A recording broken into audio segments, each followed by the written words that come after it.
Decía además, así es el reino de Dios, como cuando un hombre echa semilla en la tierra y duerme y se levanta de noche y de día, y la semilla brota y crece sin que él sepa cómo, porque de suyo lleva fruto la tierra, primero hierba, luego espiga, después grano lleno en la espiga, y cuando el fruto está maduro, enseguida se mete la hoz, porque la siega ha llegado.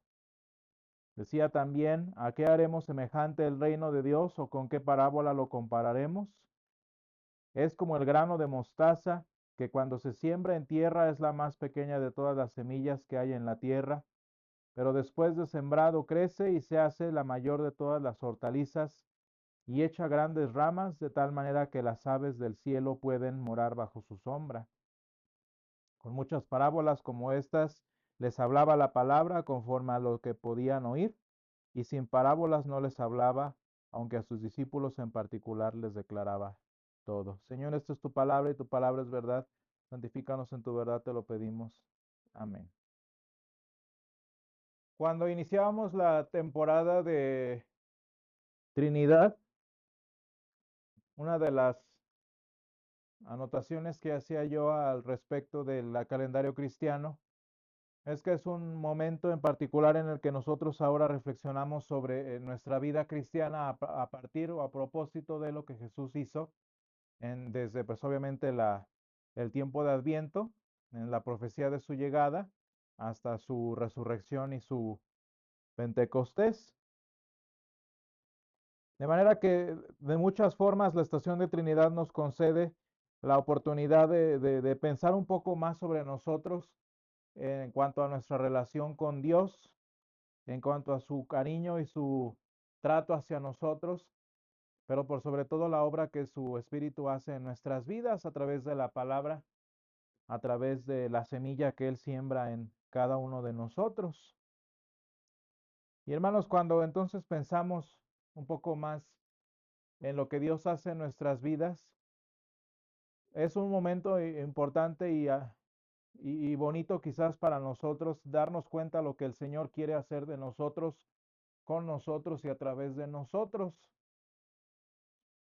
Precisamente porque sabemos que nuestro Dios nos ha llamado para un propósito particular como individuos que solo Él conoce y que anhelamos un día conocerlo a nosotros también, pero también nos ha llamado con un propósito como iglesia, como congregación aquí en nosotros y como pueblo suyo,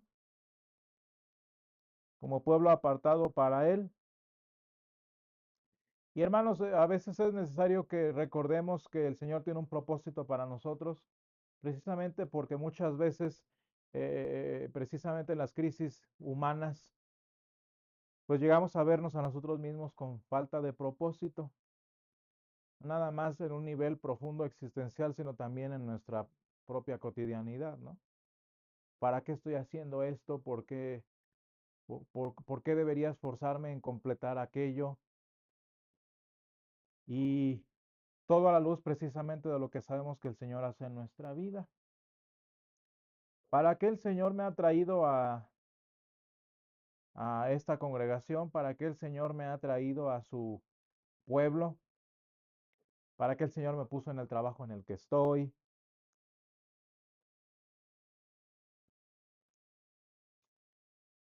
Y después de preguntarnos esto, ¿de qué manera el Señor está llevando a cabo su obra? A propósito de que ya me tiene aquí, a propósito de que ya estoy aquí. Y esto es muy interesante, hermanos, tomarlo en cuenta a propósito de lo que el Señor hace con nosotros a través de su palabra. Y hermanos, no sé si ustedes han sentido en su experiencia muy particular que muchas de las cosas que hacemos como que parecen no ir a ningún lado, parece no haber un cambio, parece no haber una diferencia, parece que mi actuar diario en el trabajo, mi actuar diario con mi familia, con mis amistades, como que no lleva a ningún lado, como que simplemente lo hago porque es lo que toca hacer día con día, pero más allá de lo que es, no pasa. porque muchas veces este sentimiento no solo se da en la vida como cristianos individuales, sino también a veces en la de la iglesia, ¿no? Yo servía en una iglesia en donde la mayoría de la población eran ancianos, y esta es una gran pregunta que solían hacerse los hermanos. ¿Cuál es el objetivo y hacia dónde nos lleva el Señor? A sabiendas que vamos a decir, como el 60-70% de la población pasaban de los 80 años. Era una congregación anciana. Y más que otra cosa, sabiendo que la mayoría de las iglesias con esa tendencia poblacional terminan desapareciendo.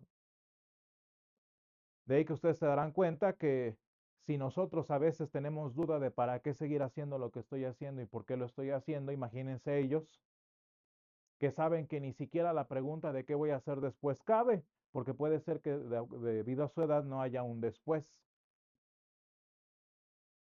Y esa es una situación difícil y triste porque si tan solo el después ya es cuestionable en mi vida a propósito de mi edad, en el caso de esta congregación que les digo, ahora imagínense cuánta carga más no cae cuando no veo gran diferencia, cuando no veo un gran impacto, cuando no veo yo precisamente, pues no nada más un cambio en mi vida como individuo, sino también en mi comunidad a propósito de mi congregación, ¿no? Entonces, estas son situaciones difíciles a las que el cristiano en general se enfrenta, tanto más cuando hay situaciones particulares. Y hermanos, no sé si ustedes lo han pensado alguna vez, pero consideren la vida de los cristianos en enfermedad o en persecución, que es una historia completamente aparte a la nuestra. Cristianos que están en medio del sufrimiento, cristianos que incluso están al final de su vida y que, como dice el himno que acabamos de cantar, están a punto de recibir ese galardón de santidad. Es decir, que ya la vida que conocen aquí, pues ya realmente ya no hay mucho que esperar y que anhelar.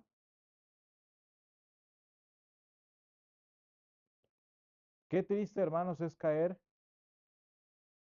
en una situación en la que, como no veo que el Señor me está sanando, como no veo que el Señor me está restaurando, como no veo que el Señor vaya a retrasar, o por lo menos no parece que el Señor vaya a retrasar el final de mi vida, pues tanto más se empeoran mis preguntas, como que de verdad Dios está actuando en mi vida, de verdad Dios está haciendo algo o no está haciendo nada por mí.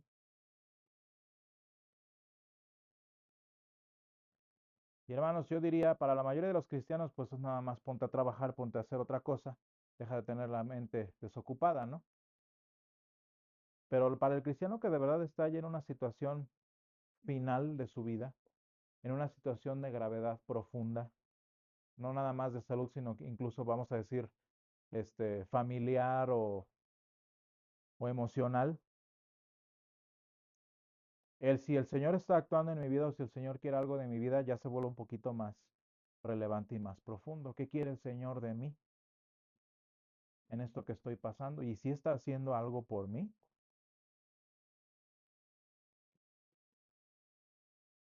De manera, hermanos, que la parábola de hoy se me hace muy interesante y muy importante para nosotros, no nada más como congregación, que en un momento lo diré por qué, sino también quizás ante estas preguntas que tenemos como individuos. Y no se diga para en el momento en el que Dios no lo quiera, pero es posible, puede que caigamos nosotros en una situación como las que he estado diciendo en este momento, ¿no? Y hermanos, es que hablamos en San Marcos 4 del 26 al 34 de dos parábolas que tienen algo en común. Y en la primera estamos viendo eh, uno de los hechos, vamos a decirles, agrícolas más comunes, que es el crecimiento de la semilla después de que es plantada. Y el Señor explica cómo cuando el labrador planta la semilla, pues él regresa a vivir su vida, ¿no? Y no sabe, dice aquí el Señor específicamente, no sabe cómo la semilla crece. Dice que la semilla brota La semilla crece y se convierte en espiga, después en grano, etcétera, etcétera, sin que él sepa cómo.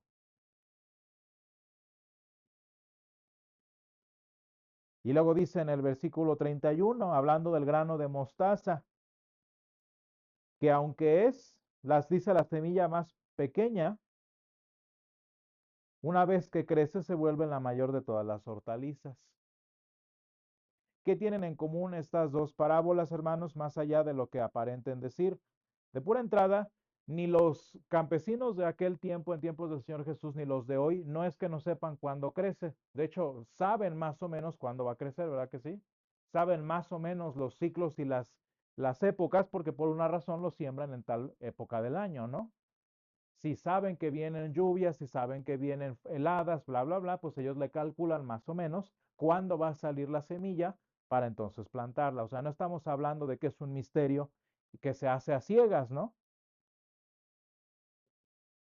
Y naturalmente cuando hablamos del grano de mostaza, pues también es evidente que se planta en un lugar específico, porque si no se plantara en un lugar especial, pues entonces a la hora que crece daña a las demás o se destruyen entre sí o puede dañar el piso. Se planta específicamente en un lugar porque tanto la semilla normal como el grano de mostaza se sabe que, o sea, qué sucede con ambas. Pero el propósito de la parábola, tanto de la una como de la otra, es mostrarnos, hermanos, que aun cuando parece que en muchas ocasiones sí sabemos o sí sabemos calcularle cuál va a ser el resultado de una cosa o de la otra, siempre está la duda, vamos a decirle así, del misterio, siempre está la espinita de que si todo va a salir según lo planeado. ¿Por qué, hermanos? Pues porque muchas crisis agrícolas a lo largo de la historia se han dado por cambios inesperados del clima. Porque muchas crisis financieras se han dado precisamente porque no le calcularon bien en tanto los tiempos de siega, los tiempos de cosecha, etcétera, etcétera, ¿no? O sea, sí le sabemos, pero ya realmente el resultado exacto y preciso de lo que está pasando con la semillita está más allá de nuestro conocimiento. Y hermanos, a eso se refiere el Señor más específicamente en la parábola de la semilla de mostaza. Porque cuando tú, desde tu perspectiva, lo más simple que puedes ver de una semilla, tú ves una semillita así, no te esperas que va a ser una gran hortaliza, lo suficientemente grande como para que hasta las aves crezcan, se guarezcan debajo de ella, ¿no? Tú ves una semillita y para ti, pues esa semillita es insignificante, ¿sí?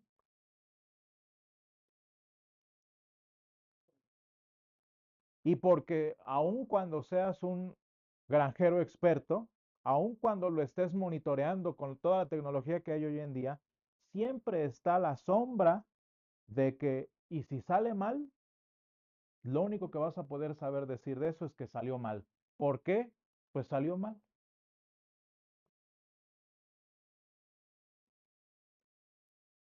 Sin embargo, hermanos, cuando nosotros hablamos del propósito de esta parábola y de cómo San Marcos nos la interpreta, vean cómo dice, con muchas parábolas como esta, les hablaba la palabra conforme a lo que podían oír.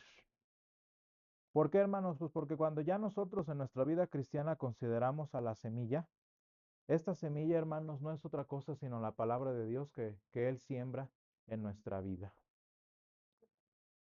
Y hermanos, fíjense, y esto es una de las cosas más bonitas de estudiar la palabra de Dios. Podrás ser un experto teólogo, podrás ser un experto biblista, lingüista, lo que sea del conocimiento de la escritura, y aún así es tan increíble, hermanos, y tan sorprendente ver la obra de la palabra de Dios, que hace mucho más de lo que se puede esperar de ella.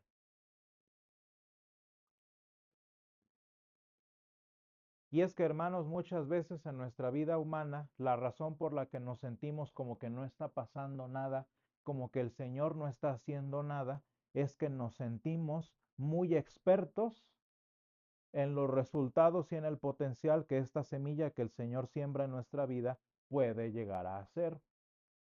Pero se te olvida que el propósito de estas dos parábolas es mostrar que el crecimiento que el Señor da es precisamente eso, el crecimiento que Él da.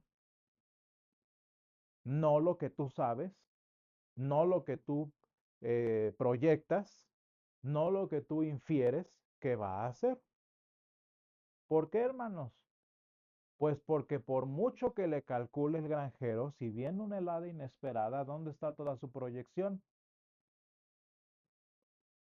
Porque por mucho, hermanos, que el granito de mostaza se plante bien como para que no cause daño, si esa semillita trae algo mal, ya no creció el arbolito. Y hermanos, ese es el problema de nuestra vida.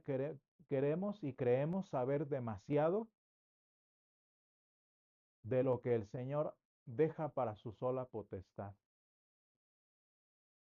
¿Tú crees que porque la semilla que el Señor plantó es una semillita chiquita, pues va a ser de una plantita chiquita? ¿Y qué crees que resulta siendo? Un gran árbol gigante en el cual las aves se pueden guarecer.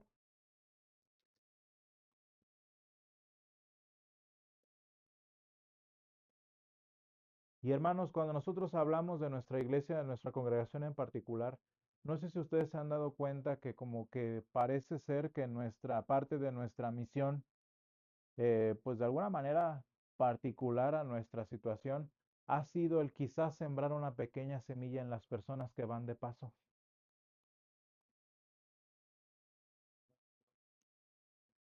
Pero si yo me sintiera experto en lo que el Señor debe hacer o lo que la semilla de la palabra de Dios debe hacer, pues ya estaría yo todo frustrado, ¿verdad que sí? Porque mi expertise me haría voltear a las grandes catedrales o a las mega iglesias y decir, es que eso es lo que debe pasar.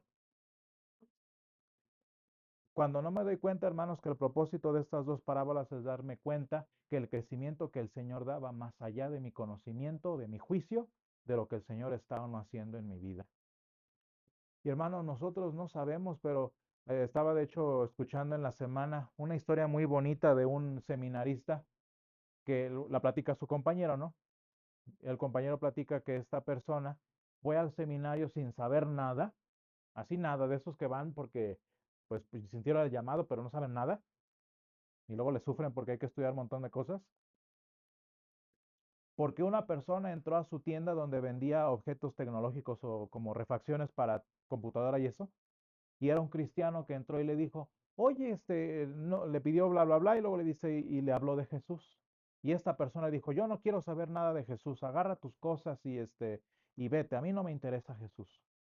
Y le dijo la persona, este cristiano que entró con este joven, le dice, me gusta mucho las personas como tú que se niegan a la palabra de Dios, porque es gracias a ti cuando se convierten que uno se da cuenta del tamaño del amor de Dios hacia la persona que lo rechaza.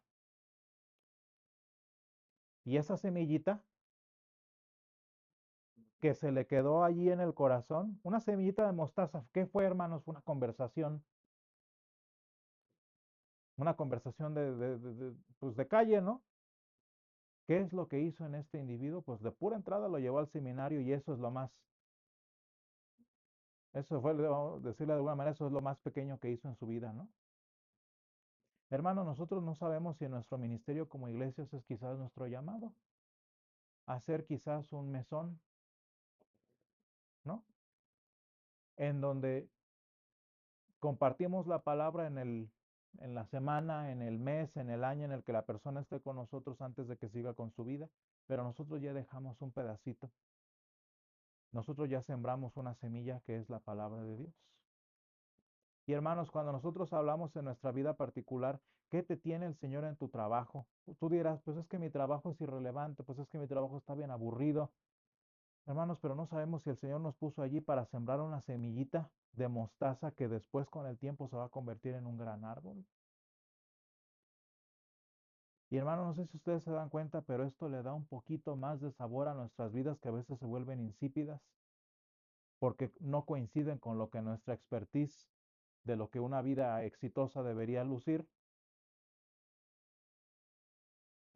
¿no? Y cuando yo entiendo que incluso mi vida, pues simple, irrelevante, aburrida, gris, como tú la quieras llamar, puede traer mucha bendición porque a las personas a las que nos rodean, es que empezamos a entender esta parábola tan interesante que el Señor nos da. Y ya cuando entonces ahora lo transfiero a mi vida personal, hermanos, pues puede ser que el Señor no esté haciendo nada en mi vida, ¿no? Puede ser que según mi expertise, pues el Señor no me está haciendo nada, no me está ayudando, el Señor no me está sanando, el Señor no me está ayudando a mejorar. Eso es lo que mi ojo experto ve, ¿verdad? Pero yo no sé el gran e increíble cambio que el Señor está haciendo mientras yo estoy dormidote, mientras yo me levanto, mientras yo vivo mi vida, mientras el Señor está haciendo su obra en nuestra vida. Y yo no sé, hermanos, lo que para mí puede ser una semilla de mostaza irrelevante y pequeñita, que un día se va a convertir en un gran sicómoro, en un gran árbol que da mucho fruto. Porque, hermanos, incluso si la gente en nuestra vida diaria nos va a conocer como simples semillitas, no sabemos si después de nuestra vida nos van a conocer como un gran árbol que dio refugio a muchas personas. Y hermanos, hay escritores de himnos tan hermosos que tuvieron unas vidas pues muy bonitas para nosotros como cristianos, pero ya en la vida humana muy irrelevantes. Y qué bendición, hermanos, son sus himnos para nosotros 300 años después, ¿no? ¿Cuánta, hermanos, la vida de los apóstoles, qué irrelevantes fueron, sí o no? Un montón de pescadores que andaban ahí creyendo cosas raras, ¿no? Y vean cómo la eternidad de miles y miles de personas, hermanos, el Señor las trajo a través de esa semillita que estas personas plantaron. Porque sabemos que si nuestra morada terrestre, este tabernáculo, se deshiciere, tenemos de Dios un edificio, una casa no hecha de manos, eterna en los cielos. Porque asimismo los que estamos en este tabernáculo gemimos con angustia, porque no quisiéramos ser desnudados, sino revestidos para que lo mortal sea absorbido por la vida. Mas el que nos hizo para esto mismo es Dios, quien nos ha dado las arras del Espíritu. Así que vivimos confiados siempre y sabiendo que entre tanto que estamos en el cuerpo, estamos ausentes del Señor. Por tanto, procuramos también, o ausentes o presentes, serle agradables, porque es necesario que todos nosotros comparezcamos ante el tribunal de Cristo, para que cada uno reciba según lo que haya hecho mientras estaba en el cuerpo, sea bueno o sea malo. Qué esperanza tan bonita tenemos nosotros, ¿no? Pues mi vida se verá chiquita como una semilla de mostaza, pero cuando me presente delante del Señor veré la gran obra que Él hizo, el gran árbol que Él construyó, porque yo planté, Apolos regó, pero el crecimiento lo ha dado el Señor, ¿no? Gracias, Señor, te damos porque tú eres bueno y porque para siempre es tu misericordia. Gracias, Señor, te damos porque tú eres el Señor del crecimiento. Tú haces, Señor, crecer tu palabra en nuestras vidas. Tú haces que estos pequeños detalles para nosotros, Señor, se conviertan en grandes frutos. Y te damos gracias, Padre, porque de esta manera también nos ayudas a responder, Señor, estas inquietudes que tenemos sobre nuestra vida, nuestro trabajo, nuestra relevancia como personas, Señor. Y te damos gracias que también como iglesia nos das un nuevo llamado, Señor, a quizás ser plantadores de semillas muy pequeñas, quizás, pero con tu palabra, Señor, y con tu bendición son para vida eterna, Señor, para los que te conozcan. Ayúdanos, Padre, a ser plantadores de semillas sin importar el tamaño, Señor. Quita de nuestros ojos el juicio, Señor, o la expertise de lo que creemos saber, Señor, o de lo que creemos juzgar. Y ayúdanos, Padre, a esperar en ti, tú que das el crecimiento y que de ti es el fruto. Todo esto te lo pedimos en el nombre de Jesús. Amén.